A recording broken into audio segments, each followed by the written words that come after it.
Bonsoir et bienvenue dans l'entretien de Rémi. Notre invité du jour, c'est Abdoulaye Dia, jeune auteur mauritanien. Son troisième ouvrage vient de sortir, ça s'intitule « Dialogue avec moi-même ». Abdoulaye Dia, bonsoir. Bonsoir, monsieur. C'est un plaisir d'échanger avec toi. C'est ton troisième ouvrage, Ainsi murmurait le néophyte. C'était déjà le premier ouvrage. Il y a eu le tome 1, le tome 2. Et là, c'est Dialogue avec moi-même, une sorte d'introspection, en tout cas un retour vers soi. J'aimerais bien qu'on s'attarde déjà sur le titre ou en tout cas sur l'intitulé du nom qui est marqué. C'est marqué Abdoulaye Dia et Diabé. Il doit y avoir quelque chose. Est-ce que vous pouvez nous en dire plus avant d'entrer dans le vif du sujet? Avant d'entrer dans le vif du sujet, d'abord, c'est pas Diabé, c'est Diabé. Oui. Diabé qui est le personnage principal de l'ensemble de ces trois œuvres. Oui. Le néophyte tome 1, tome 2 et Dialogue avec moi-même. Ça prête, je sais pas, à confusion. Je pense que je crois que c'est à dessein de l'auteur vous-même, parce que Dia, c'est Diabé, et Diabé aussi, c'est du jujube, c'est un petit fruit très succulent, et Dia, quoi, Diabé. Ça, c'est votre interprétation en tant que peut-être que Saïdouane le littéraire et non Saïdouane le journaliste de Rémi Info. Sauf que Diabé, ça n'a rien à voir avec le jujubier, le fruit de jujube. Diabé, c'est un nom que m'a donné ma grand-mère, c'est un nom affectif. Qui vient de mon ancêtre, qui se nommait Diabé Dia. Donc Diabé Dia, ça peut être une sorte d'hymne du nom patronymique de Dia Diabé. Donc le Diabé, c'est un nom initiatique durant mon enfance auprès de ma grand-mère qui, si elle voulait amadouer, être voilà, affectueuse. Exactement, Ouais. elle m'appelait par ce nom-là. En tout cas, affectif. Ok, en tout cas, dès le début, on aura compris voilà, qu'on est en tout cas dans un retour vers soi, un retour vers l'enfance. Et ce personnage de néophyte, ceux qui vous ont lu déjà connaissent ce personnage. Est-ce que vous pouvez nous rappeler qui il est? On va vers des chemins de convergence entre le néophyte et Diabé. À vrai dire, c'est le seul personnage. Sauf que... Il y a une évolution. Il y a une évolution, exactement. Et chacun incarne un rôle selon les contextes, selon les circonstances et selon aussi la situation décrite. Dans Ainsi murmurait le néophyte, que ce soit le tome 1 et le tome 2, le personnage qui ressort le plus, c'est le néophyte. Et maintenant, avec le dialogue avec moi-même, on voit aussi Diabé qui commence à faire son entrée en scène et qui préfigure aussi dans un roman de fiction philosophique où là, on voit les deux personnages qui quelque part, se cheminent ensemble dans ce roman. Et ce roman, disons, c'est une continuité transversale de ces trois œuvres. Alors, Diabé, qui on a dit, je dois le dire peut-être, c'est un texte à la fois philosophique et lyrique, donc poétique. Donc Diabé qui se questionne, on rencontre plusieurs personnages dans ce livre. Ça va du Maître Yoda à Singila, à Genesis, mais il n'y a pas de Dembayero, il n'y a pas de, j'ai envie de dire, des personnages légendaires du monde poulard. Hein, pourquoi? Étant donné que Diabé, c'est une suite logique de deux tomes, les personnages varient. Par exemple, dans le tome 1 et le tome 2 d'Ainsi murmurait le néophyte, je parlais de Dembayero, la torche de Dembayero avec laquelle ma grand-mère me faisait peur quand elle a envie que je dorme tôt. Donc Dembayero symbolisait un djinn. Et aussi, on a Dembe Bodjel dans Ainsi murmurait le néophyte, que ce soit dans le tome 1 et dans le tome 2. Sauf que dans le dialogue avec moi-même, on est plus concentré sur des personnages philosophiques. Donc on sort un peu du cadre culturel ou traditionnel halplarien. On entre dans une phase, disons, essentiellement philosophique où on a plutôt un néophyte itinérant qui se rappelle de son enfance. Voilà, c'est une sorte de réminiscence des textes d'enfance. Bon, ce n'est pas des textes qui ont écrit pendant l'enfance, mais durant cet stade-là, on se pose tous des questions de pourquoi. On dit que l'enfant se pose des questions allant dans le sens du pourquoi par excellence. Ouais. Voilà.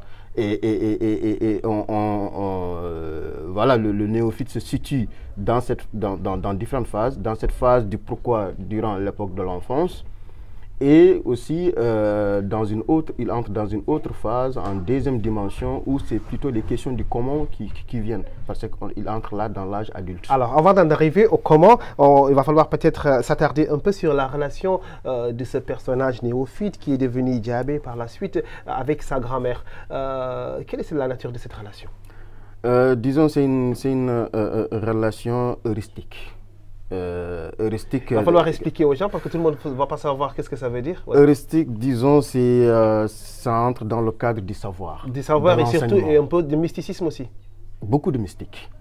D'ailleurs, même vous faites bien de le rappeler, puisque on ne peut pas parler de l'heuristique sans parler du mystique, puisque c'est un savoir ésotérique qui demande. Donc, un savoir caché. Caché, voilà, voilé.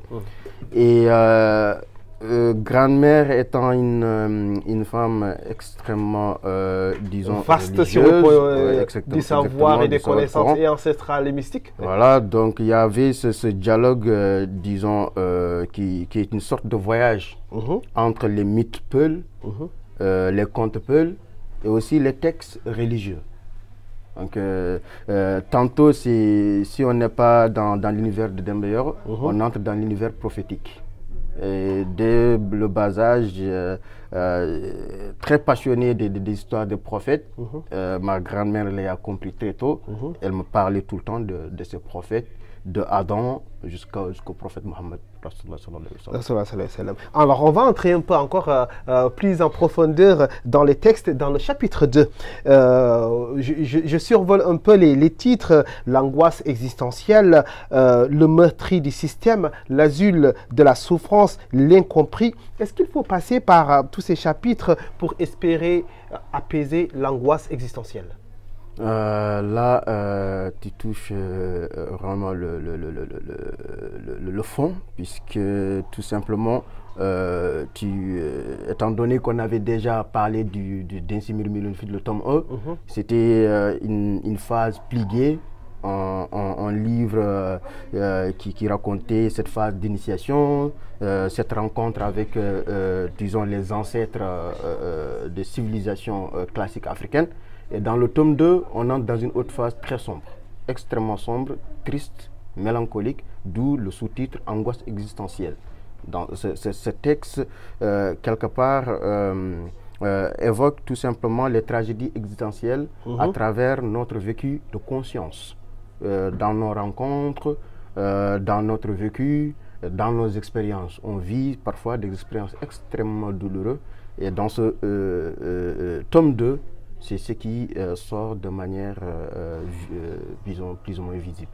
Ok, donc c'est comment apaiser cette angoisse existentielle qui a été posée dès l'enfance et sur lesquels on a mis des mots, j'ai envie de dire, philosophiques et mystiques à l'âge adulte? Je pense que très tôt, la grand-mère avait vu cet aspect, ce questionnement, oui, ce questionnement, mais qui quelque part réveille de l'angoisse. Quand on ne comprend pas, qu'on veut comprendre les choses qui nous entourent, le monde dans ses mystères, quelque part on est angoissé. Et cette angoisse se révèle être le principal moteur d'inspiration de ce néophyte ou de ce Djabé. Ok, donc allons encore plus loin. Le son de Molturu, qu'est-ce que ça symbolise? Est-ce que c'est un échappatoire pour cette angoisse existentielle?